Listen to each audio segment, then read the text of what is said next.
Kelly, would you be kind enough to talk a little bit about the Chat GPT, which is the AI tool? Is that something Oh that? yeah. Do you want me just to show? I can just do a quick, like, I think I have it pulled up here. So you have to create an account, but it's really easy and it's free. But it's called ChatGPT. It's available internationally as well. It's through Microsoft actually. And they keep releasing new versions of it and it just keeps getting more powerful. But here's an example. So I just logged in and this is what it looks like. And so what down here in the chat box, I'm just entering in, it's funny, sometimes when I type in here, I put please, because I'm trying to be polite to the AI system.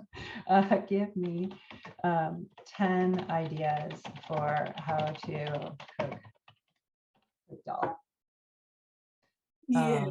And you could also say, without dairy. So the only way you could find this on the internet is if somebody had actually published it. So ChatGPT is generative. So it's actually going out into the internet and it will actually generate something for you. And then once it does this, some of it you might look at it and go, oh, that's weird. Because Radhika, you could also say 10 ideas for cooking dal using recipes from India. Right. So you can make it more clear. Like you could say, redo this list with recipes from India, because sometimes it puts things in there that's kind of strange. And then you could say, give me a shopping list for this, and it will do it. Would it say, give me a shopping list for Parkinson's disease? I don't, you have to say more. There's a whole art to using ChatGPT and how you prompt it.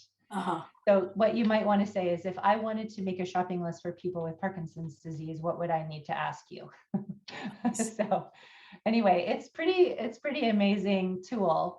And, even if you think, oh, these don't sound so good, you could keep asking it to refine it, right? Like you could say, make this list again without this, or make this list again with only,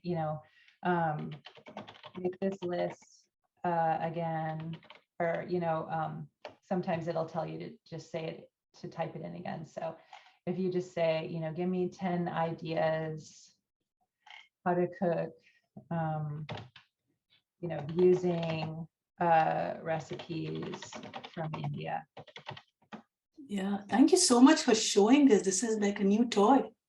You can ask it to make you a meal plan and then give you a shopping list. Wow. Yeah.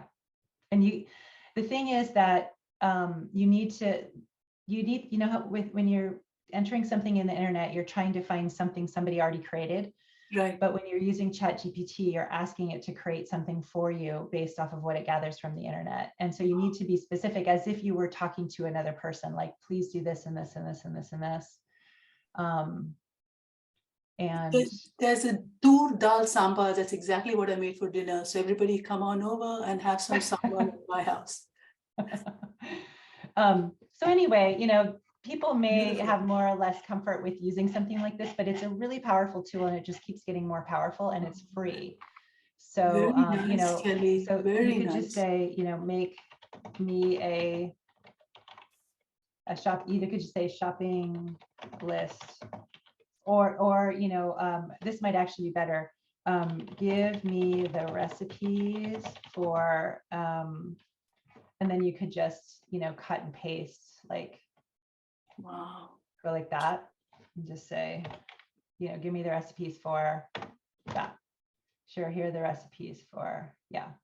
And did you see how I just cut and pasted and it had all the description, but it still could just give this to me. And so you could tell, you being someone who knows this cuisine better, you could probably say, no, that's not right. But yeah, and then you could say, give me a shopping list. Wow. It's pretty cool. Very cool. Yeah. So it's generative. It's not just going out and finding what somebody already curated. It's generative. So anyway, it's a pretty interesting tool. If just have a couple more minutes together, but I wanted to share a couple more things